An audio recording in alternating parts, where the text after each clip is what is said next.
Okay, so we're now with your module under your cardiovascular system. Okay, so let me start with the objectives of this module as follows. So as we all knew, class, that when you say cardiovascular system, cardio means heart and then vascular means blood vessels, which means that this system are the parts which are considered in this topic is about the heart, the blood vessels. So in your blood vessels, so the blood is circulating. So as I have said, okay, so your lymphatic system, which is a part of your circulatory system, will be your next topic. Okay, so but our focus here is about the cardiovascular system, which means that this refers to your blood, your heart, and your blood vessels. Okay, so what are the objectives of this module? So the objectives at the end of this module, these are the following. Were to be considered at the end of this chapter. So the students will be able to first, syempre, it is about to know about the structures or the anatomy of the blood vessels, the blood, and then the heart. Okay, so it is also says here that it is about the blood typing or the blood typing of these objectives are um, also included here. So about the type A, the type O, the type AB, and then the other one, so on and so forth. So that's a part of your objectives of this. Okay, so it says here that also about the relationship between so it says here with your number 2, explain how blood groups are identified during blood typing. So this one is that I think I have to inculcate this about the content about the blood groups of this in your blood typing with your lymphatic system. But it is about on the last part of your objectives is about the type A, the type AB, and then the type O, which kailan sila pwede mag-donate or which will be considered in donating or can be used during blood transfusion. But I think it is more elaborated with your next topic, which is under the lymphatic system. Okay, number 3 is to explain the blood clotting mechanism. So it is about how this, if there is an emergency cases, it is about on how this clotting formation or the formation of clot in order to prevent hemorrhage. Okay, so it is a part of the module here is about the blood clotting. I think I remove it. Okay, so it's about sa oxygenation pa lang kasi and then the oxygenated blood, it is more elaborated at mas medyo complicated. But I think let us kung kakayanin siya with our next module. Investigate how exercise affects the heart rate. So this is your laboratory exercise 3. So this will be uploaded in your Google Classroom, but this will be submitted by January. Okay, so hindi kasi siya pwedeng ipa-delay talaga class. So the first week of January, pagbalik natin, ay dapat ito ay at the end of Friday ay nagawa na natin because our examination will be followed 30 weeks. Okay, so based on this picture, if you notice, it is about the nicotine and then the alcohol. All of this, I place this because these are the factors which are considered that can affect your cardiovascular system. Like for example, in the case of Jovich, if you notice, hinihingal siya. Okay, which is a sign that there is a vasoconstriction, which means that kinakapos siya, there is a presence of low oxygen supply, and this can cause about the aneurysm, one of the predisposing factor and lead to aneurysm. Okay, so it says here that if you drink too much alcohol, this can increase the risk of heart failure. It says that if you drink alcohol, drink it moderately. So there is a components in your alcohol which can cause or affects the uh, physiological manifestations manifested each of a person which are very alcoholic. Okay, so it is can cause also arrhythmia. So when you say arrhythmic class, that is the abnormality with the rhythm of your beats. Also with the stroke, which is when you say stroke, that is yung paralysis, which is caused due to high blood pressure. So here in the picture, is it about the fist of a person, which is our heart is like a fist. Okay, so it looks, ang kanyang mass o ang kanyang, yung kanyang, tawag nito, yung kanyang size is like our fist. Okay. So as I have said, there are three parts which are involved in your cardiovascular. So these are your heart, your blood vessels, and your blood, which is your, this is how it looks. So the red here are your blood, which is your blood. Ay doon siya dumadaloy with your blood vessels. So this is your heart, which is found at the midline, or mas tilting siya doon on the left side of your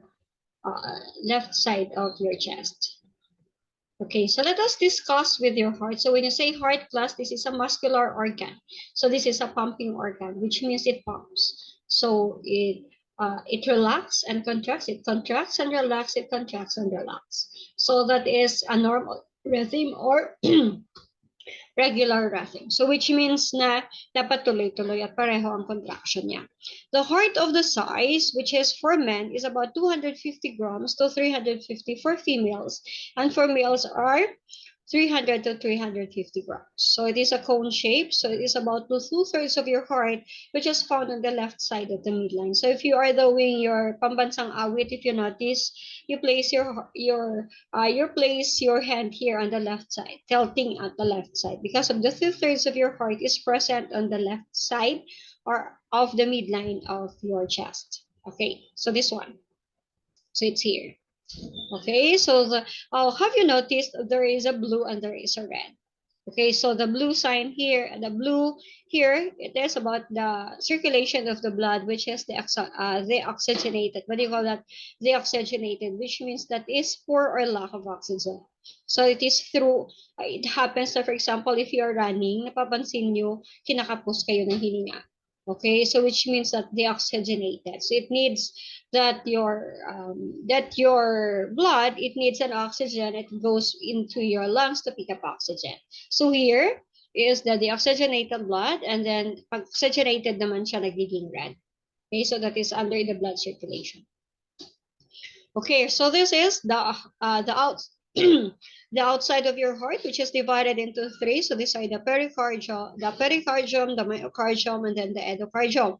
When you say endocardium, it is inner, which is the inner portion, which is more than the middle portion. So myo means there is a presence of your muscle. So your myocardium is responsible to contract for the heartbeats. Okay, so the outer wall of your heart is what you call the pericardium.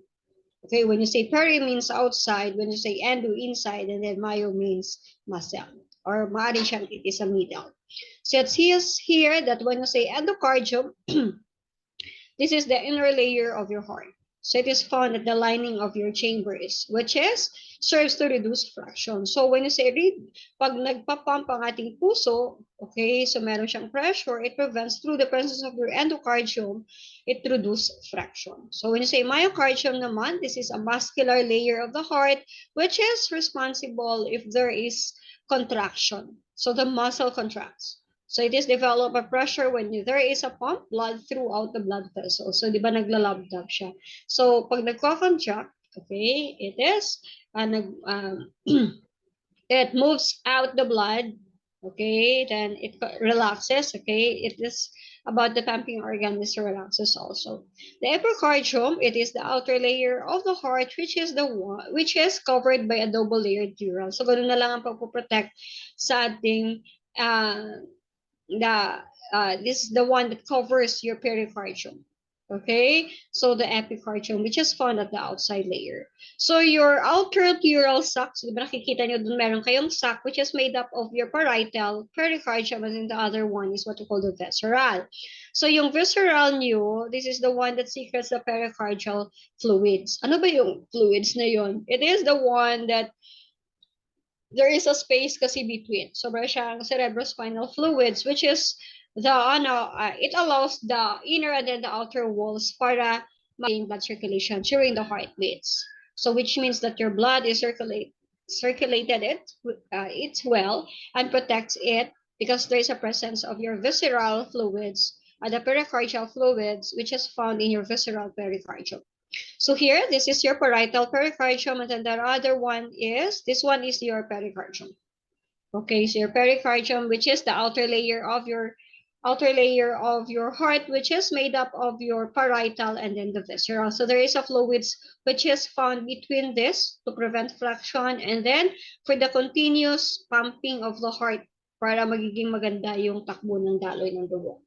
Okay, there are 4 chambers of your heart. So as I have said, nahati siya sa gitna, which is the upper portion is your atria, and then the lower portion is what you call the ventricles. So your atria is a plural form of your atrium. So take note, class, that pag sa right side, ang upper portion is the right atrium, and then ang lower portion is what you call the ventricle. So kung right siya, right ventricle. Okay? So on the left side naman, meron kayong left atrium and then sa lower portion is the left ventricle. So meron kayong 4 chambers, the right atrium, the right ventricle, the left atrium, and then the left ventricle. Okay? So kung napapansin nyo, ang inyong right atrium ay kulay blue siya because deoxygenated. So hindi ba yung pagpasok ng ating deoxygenated blood ay magpo-first muna into your right atrium, going to your right ventricle. That is the reason why na kulay blue, as it goes into the lungs, di ba yung ilalabas na siya, oxygenated blood, so papasok na sa left atrium. That is the reason why na red na yung pagdating sa left atrium and then with your left ventricle. So here, this is a normal heart is made up of 2 upper chambers. So meron kayong upper chambers which are the right and then the left, the right and the left atria, and then the lower portion is what we call the the right and the left ventricles. So every chamber of the heart is made up of the valve. So which means, ano ba yun yung function ng ating valves? This is the one that controls or continuously give the flow of the blood in one direction. Okay, it's here. Okay, so as I have said, you have there are 2 vena cavas or vena cavae which are found and before the right atrium. So ito yun yung nagbibit-bit na veins. They're called kasi as veins.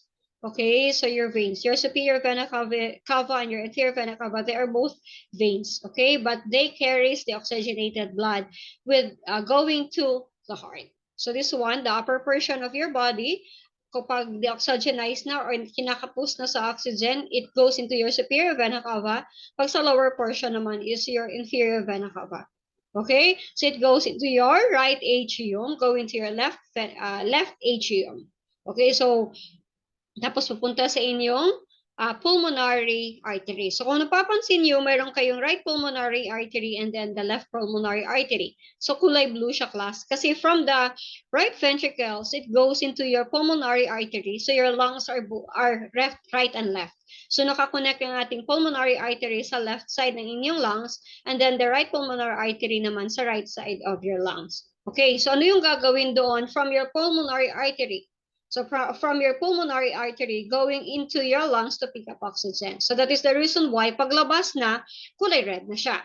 So it goes into your right pulmonary vein from your right lung and then your left pulmonary vein from your left lung. So kung napapansin nyo, para siyang kulay pinkish na kulay red. Okay, so dahil dalawa yung ating lungs. Tapos going to your left atrium, going to your left ventricle, going to your aorta. Okay, so yun yung kanyang mechanism. So this one. Okay, so meron siyang blue, meron siyang red. So this is your superior vena cava, your inferior vena cava. So the blood, the oxygenated blood goes into your right atrium going to your right ventricle. So kailangan niya muna, pag ang blood ay napupush na into your right ventricle, this tricuspid valve close. So magkuklose yung ating tricuspid valve in order to prevent the backflow of the blood. Tapos, papasok with your pulmonary artery. So this one is your pulmonary artery going to your lungs. So take note that your pulmonary arteries are made up of your right and left. So ang inyong pulmonary artery na right going to your right right lung, and then your left pulmonary artery ay pupunta sa inyong kaliwang baga. Okay, paglabas noon, oxygenated na siya kasi nakapag-pick up na siya ng oxygen from the lungs. Tapos, papasok siya in your pulmonary vein, which is your right pulmonary vein ay sa inyong right lang nang galing. Ang left pulmonary vein naman galing sa left lung, left pulmonary vein. Okay, ay yung left lung ay papunta sa left pulmonary vein natin. So if you notice, meron na siyang kulay-pula. Okay, so it goes, after that, it goes into your left atrium, so kulay red na rin. Then through the presence of your mitral valve here, it controls the backflow. Pag ang dugo ay pumasok na sa ating left ventricle, hindi na siya pwedeng bumalik because the mitral valve closes it. Okay, so take note also that there is a pulmonary valve here between your right ventricle and then your pulmonary artery. Okay, so from the left ventricle here, ang ating dugo ay papasok sa ating aorta, which is the largest blood vessel, your aorta. So, pag once na lumabas na at pumasok sa aorta, hindi na siya pwede mag-backflow. Why? Because there is an aortic valve. Sorry. So, there is no need to explain. So, the cardiac cycle, so when you say cycle, paikot, so systolic, contracts, then relax. Contracts, then relax. So, the period of time to contract is when the period of time to contraction of the ventricles is systole. So pag nag-contract ang ating ventricles, di ba, the right and then the left, this is, so that is what you call the systole, and pag nag-relax naman, that is what you call the diastole. So the cardiac cycle, or the heartbeat, which is made up of your systole and then your diastole, di ba, the contraction and then the relaxation, that is the cycle of our heart. So the greater the volume of the blood, the greater the pressure. So kung mas malaki ang pressure ng ating dugo, mas malakas din ang volume ng ating blood. But sometimes this pressure lang ang mataas. So for example, if there's a presence of vasoconstriction or kumikitid ang daluyan ng ating dugo, like for example, if there is a presence of nagpa-pluck yung fats dyan, okay, what happened? Mas malakas ang pressure ngayon.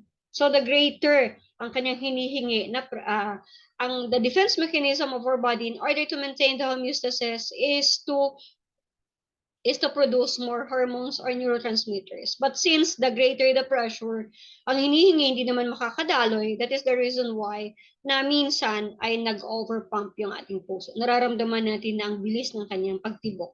Okay, so the anatomy of this blood vessels. So as I have said, your blood vessels are made up of your three, the veins, the arteries, and then the other one, which is the capillaries. It says here that the blood vessels are made up of your arteries. Your arterioles ay yung pinaka-tiny arteries, yung venules, ang tiny veins, and then the capillaries. The capillaries, siya yung nagjo-join between your arteries and your veins. Okay, so the arteries, it says here that the oxygenated blood is distributed away and towards the body.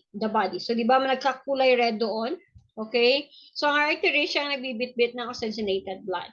But take note, class, okay? You have to be careful because your pulmonary artery, okay, your pulmonary artery is the one that brings the deoxygenated or the poor oxygenated blood, which is within into the lungs. But there is another one which is under the arteries. That is what you call the systemic arteries. That is the reason why there are two types in your arteries. So these are your pulmonary arteries, and then the other one is what you call the systemic arteries. So the opposite ng kanilang ginagawa. The pulmonary arteries, if you notice with your heart, is the one that brings the blood, okay, from the right ventricle going to your lungs. So this is carry oxygen poor blood from the heart to the lungs. Okay, but when you see systemic arteries, this is the one that delivers the blood. So oxygenated na yung blood kasi systemic, which means it is about around the body or throughout the body. So this is the one that delivers blood. So hindi mai-deliver yung blood pag hindi siya oxygenated. So that is under the systemic arteries. Pero pag under pa siya ng pulmonary arteries class, okay, ito yung nagbibigay ng deoxygenator or the carry oxygen for blood going to the lungs to pick up oxygen. How about when you say the veins? Yung baby, that is what you call the venules, which is the smallest veins, which is the one that carries deoxygenated blood. So ang nire-refer dito is about the vena cavae, which is the superior vena cava and then the inferior vena cava. So they are called kasi as a veins. So nakikarry siya na ang the blood vessels which carry that deoxygenated blood. So it refers to the two large veins, which are the inferior vena cava and then the superior vena cava. Okay. So the venules, which is the smallest veins is called the venules, which receive blood from the arteries through the arterioles. So venules branch into the large veins which carry the blood. So medyo nakakalito na siya. The superior, basta tatandaan niyo pagdating sa veins, the superior and then the inferior vena cava. How about when you say the capillaries? So ito yung nagko-connect with your the arteries and your veins. So these are the very small, the reason why only red blood cells can travel through a single file. So ang capillaries datin daw, napakakaliit nila. Okay, so yung they cannot pass through easily along the blood circulation. So capillaries are the one that connect the arteries and the veins, which is the one that facilitate the exchange of certain elements from the blood and to the tissues. How about this one? So this one, the capillary. So siya yung nagko-connect about the artery and then the vein. So this one is to the heart. Ipapapunta sa puso. So kulay poor oxygenation. Mula na sa puso kasi di-distribute na siya to the different parts of the body. That is what we call the artery. So wag malito ha about the systemic arteries and then the pulmonary arteries. And then about also for the veins. Okay? The blood pressure. So when you say came from the word blood, may pressure yung blood. So ibig sabihin hindi siya basta-basta nakakapaso or nagpa-pump sa ating puso because of some factors. This is a pressure exerted by circulating blood into the walls of the blood vessels. So this is due to the pumping action of the heart, which is the force is stronger when the heart contracts. So pag mataas ang blood pressure natin, dahil may pressure, it is nagko-contract man ang ating puso. Konti lang ang blood na nailalabas niya. So kaya nga merong presence of dyspnea or difficulties of breathing. So the normal blood pressure is about 120 of this is your systole and then the other one is what we call the diastole. Okay? So during heartbeat, pag tumitibok ang ating pressure, ang ating heart, the blood pressure varies between a maximum. So pag nag-heartbeat siya, kaya nga kinukuhaan tayo, okay, using your BP apparato, which is the upper portion is what you call the systole, and then the diastole, which is the lower portion. So it's about the contracts, the diastole is about to relax. So like for example, pag 120 over 90 ang BP natin, you need a little bit relaxation, which means that 90 is not normal. So above normal naman siya. What about pag sinabi 150 over 70, which means that your heart not easily to contract. Okay, there is something wrong pa rin. So the blood pressure expressed in terms of systolic pressure, which is about the normal is 120 over 80. So tells on how your heart works. So which means that pag maganda yung contraction and relaxation, your blood pressure is 120 over 80. Pag mahina ang relaxation, which means that it is above the normal. Ganun din sa systolic. Okay? How about the blood? So your blood are made up of your plasma and then your blood cells. So the blood consists of your blood cells and your plasma, which is the plasma is the yellowish fluid. So it takes nutrients, proteins, and hormones. Diba sa bloodstream ang ating hormones ipinapasa para mag-neutralize ng metabolism. So ng homeostasis. The blood carries nutrients and oxygen. Ano naman yon? The nutrients, diba, with your, naalala nyo, like for example, if you are eating the vitamin A foods, okay? So final absorb ng ating small intestine, it goes into the bloodstream. Ang pagpasa niya ng nutrients ay sa inyong bloodstream. And even the oxygen is under ng bloodstream. So the carbon dioxide, which is known as the cardiac waste material, so dapat siya i-excrete. So saan siya na-excrete? So, di ba with your lungs? Di ba pagpasok in your pulmonary artery with your the oxygenated blood, it excrete the waste material, which is the carbon dioxide, para i-replace ang oxygen. So ito naman ay ginagawa through the presence of your blood, so the excretion of your waste material, so in your lungs, the digestive system, the kidneys, that is under the blood. Kaya nga yung mga natawag nun, yung mga dinadialysis, diba, they are used under pa rin ng blood yan. What are the properties of blood? So, yun, di ba yung neutral nyo is 7? Kasi baka may magtanong sa inyo about the the pH level of your blood. So your pH level is 7.4, which is slightly base. So medyo mataas siya doon sa ating normal, which is 7. Okay, so that is under the base ang ating blood. Okay. Composition of your blood. So here, so when you say composition of your blood, so this is the 55%, which is your plasma, and then only 4% and 41% for your red blood cells and your platelet. So your platelet is only 4%, it's here. So in yung platelet, ay meron siyang presence of white blood cells in your platelets. Okay, ang red blood cells ay mas marami compare with your white blood cells. Okay, so in the case of leukemia, di mas marami ang nilalabas nila, nagpuproduce sila ng more white blood cells kaysa sa red blood cells. So which is not normal. Okay, the blood plasma. So di ba 55% ang ating blood plasma, which is, it helps blood for the clotting formation. So yung inyong blood plasma, kung titinan nyo ang inyong platelet, which is responsible also for blood clotting, which is included on the percentage, which is 4% with your WBC. But also with your blood plasma, okay, it contains also protein, and a protein that it helps to produce the blood clotting formation. Okay, excessive bleeding, as I have said, so if there is a presence of injury, your protein also introduced under the blood plasma the blood clotting formation. So the plasma also, the nutrients, the glucose, the lipid, the fatty acids, so on and so forth, they are made from your blood plasma.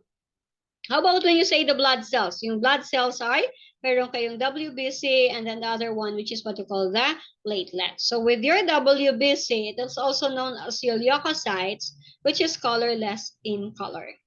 So pag titinan mo ang inyong white blood cells class, hindi siya the red blood cells is the one that carries the oxygenated blood, and same with the hemoglobin. So it says here that your white blood cells are lax. So wala siyang hemoglobin content. Okay, your WBC is the one that defend your body against infection. So if there is a presence of infection, like for example, if you have sipon, so what happened to your body? Mag-manifestation siya, tataas ang inyong white blood cells. So it is to fight against infection. So that is the reason why nagkakaroon ng presence of fever, or yung mga kulani-kulani niyo lumalaki, because that is the defense mechanism of our body if there is a presence of infection. At pag tiningnan yun ka sa inyong CBC or sa chemistry or sa pag-check ng inyong blood, there is an increased level of your white blood cells. Okay, so this one. So this is your white blood cells, which are divided into two, the granulocytes, and then the other one is what you call the agranulocytes. So your granulocytes, they are divided into three portions. So these are the basophils, eosinophils, and then the neutrophils. So they have their own functions. May kanya-kanyang function sa inyong granulocytes. So your basophils for the healing process, your eosinophils, I think it is about, it's here. Because your neutrophils are responsible if they're to produce antibodies in order to fight against antigen. So for example, pag may virus cells, the neutrophils are the one to activate to produce these antibodies. So ito yung antibodies natin, di ba? Ito yung antigen, which means a foreign material. Pag pumasok sa katawan natin, these neutrophils produce an antibodies to fight against this. Pero kakaroon ng manifestations or magkakaroon pa rin ng sign, di ba, nag-exist pa rin ng COVID, pero hindi na siya malala because we are already introduced a vaccine to fight against these viruses. So may antibodies na siya. How about when you say eosinophils, which is a part of your granulocytes? It's here. So this is the one that produce an allergic reaction. So if there is a presence of allergies, like for example, the cause of asthma is allergy. Okay, so pag meron kang allergic attack, like for example, the presence of dust, the pollens, okay, so papasok yun sa ating katawan. Your eosinophils is the one to fight against that allergic reactions. Okay, so anong ginagawa niya? Detoxify. So nililinis na yung dugo. Okay, to remove this foreign material. So that is the function of your eosinophils. How about when you say agranulocytes? So that is either lymphocytes or your monocytes. So I think the lymphocytes I will explain, and then the monocytes I think with your lymphatic system. So there are three types of your lymphocytes, the B, the T, and then the natural killer cells. So they have their own functions. Ang T lymphocytes kasi ay meron pa siyang iba't iba pang kasama. So this will be explained with your lymphatic system. Okay, so pag mababa ang ating leucomines, white blood cells, pag mababa, mas marami ang ating white blood cells kaysa sa normal. That is what you call leukocytosis. But pag mas mababa siya sa normal, kasi ito yung normal na leukocyte sa ating dugo. So there are 3 here. Kung ito ang normal value niya, pag leukopenia, isa lang. Pag ano naman, pag leukocytosis, mas marami siya sa 3. Okay, this one, the red blood cells. So aside from your white blood cells, meron kang red blood cells. So your red blood cells, kung leukocytes ang ating WBC, ang red blood cells naman ay erythrocytes. So this is the one that carries oxygen. This is also the one that carries hemoglobin. Okay? Iron-rich protein that adheres to oxygen. So that is the reason why, di ba, when you are taking anti-anemia or yung mga ferrosulfate, okay? So there are made up of red blood cells. Okay, so madadiagnose ng doctor mo, hinihingal ka, okay, baka kulang ka sa red blood cells. Why? Because the red blood cells is the one that carries oxygenated blood. So meron din siyang hemoglobin content. So kung titingnan nyo, if there is a presence of anemia, okay, so pag nagpa-test kayo yan class ang inyong red blood cells ay medyo pabagsak, and then same with your hemoglobin. Okay, so the one that carries oxygen is your red blood cells. Okay, so dapat nasa normal din ang ating red blood cells. So this one is the normal hemoglobin because the red blood cells is present in your hemoglobin is present in your red blood cells. So this one is the abnormal hemoglobin kung titingnan nyo. Diba ito yan kung i-compare nyo. So that is the reason why ang may sickle cell anemia or anemic, kinakapo sila sa kanilang paghinga. Okay, so it's here. Hindi makadaloy ang ating red blood cells. Ito ang daloyan with your blood vessels. So meron siyang control. Okay, so this, there is a presence inside. Okay, so yun yung bone marrow nyo. The third one is what you call the platelets. I think the bone marrow is included also with your lymphatic system. This is about the platelets. So pag narinig kayo ng word na thrombocytes, thrombo kasi means clot. Okay, so it is refers to your platelet, which is there are fragments of the bone marrow known as your megakaryocytes, which is the fragments of the bone marrow. The structure of platelets are unable to stop bleeding. Okay, why? Because there is a problem with your platelet. So normally, nagpuproduce naman ng clotting formation. For example, pag natusok ka or na cut ka, klasa, you have to be careful with, di ba nandun yung sa inyong integumentary system and your tissues, pag nakat ang ating blood vessels, that is potential for bleeding. Pero kung na-scratch naman siya or hindi naman naputol as in, so pwede pa siya through mitosis process, mitotic process. So nare-replace ang ating blood vessels, kaya napapansin nyo. Okay, so nawawala yung dugo. Okay, so it takes lang kasi ng saglit lang. Okay? How about when you say the low platelets? So, kung low platelets ka class, so meron kang potential for bleeding. So, for example, in the case of dengue. So, pag may dengue ang pasyente, ang tinitingnan ka agad yung platelet count. Why? Because pag mabagsak ang platelet count ng pasyente, it is potential for bleeding. So, tinitingnan pati yung pupo. Diba sa hospital, tinitingnan nila anong kulay ng pupo mo. Kasi pag medyo brownish siya, nagdududa sila doon, baka meron siyang content ng blood. Okay, kasi that is potential for bleeding because in the case of dengue ay mababa ang kanilang platelet count. Okay, in the case of hypertension, mataas naman ang kanilang platelet count class because one of the reasons also kung bakit ang distribution ng ating dugo or the circulation of our blood ay nagkakaroon ng problema because mataas ang level ng kanilang platelet. So, as I have said, there is no need for this. Pero, kung papansinin niyo yung mga high blood, meron silang ibinibigay na gamot, which is what you call the aspirin. Why? Because the effect of this aspirin is to lower down the platelet count of a patient. Even yung mga aspilet. Okay, hindi ko lang alam. Kasi during my time, so dapat yung pinapa-explain. Pero in your case naman, this is only a background class. It is if you want to pursue your knowledge, kasi this is one of the medical course, bakit hindi? Okay, class ha? So, yung inyong blood cells are made up of your white blood cell, the red blood cell, and then your platelet. The other one kasi is your plasma. Okay?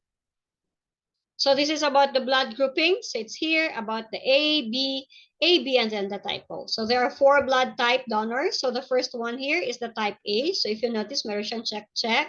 So ang type A ay pwede siyang magbigay sa type A at magbigay sa type AB. Okay, so I think it is hindi ko na siya nabigyan ng pansin. Sorry class ha.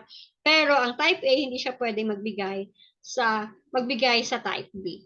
Okay, so kung okay. So this one kasi, siguro I think this one. This one kasi it is type A. So the type A here is in type AB. But in type B, wala namang A dito. Kaya hindi sila, magkukontra sila. Why? Kasi walang friend yung type A pag pinasok mo yun sa type B. Pero pag pinasok mo siya sa type AB, meron siyang ka-partner. Okay? How about when you say type B? Pag type B naman, okay, pwede mo siyang ibigay sa B, pero hindi mo siya pwedeng ibigay sa A. Why? Kasi wala siyang ka-partner eh. Mag-aaway sila. They are in opposite. Okay? So they are in opposite, which means they are not partners. Okay, but in type AB, meron ng B dito, which means na merong compatibility. Same also siguro sa type O, hindi siya pwede mag-donate kasi wala naman siyang ka-partner doon. Okay? But with your type AB, kahil yun ay may A and B, pero kung papansinin yung inyong type AB, ay hindi siya pwede magbigay or mag-donate sa type A or sa type B. Pwede lang siya sa AB lang talaga. Okay, so i-check natin yung klasa. Hindi ko yan, naisip. Okay, with your type O, this is what you call the universal donor, which they can donate any recipients. Okay, so that is the end of your module under the cardiovascular system.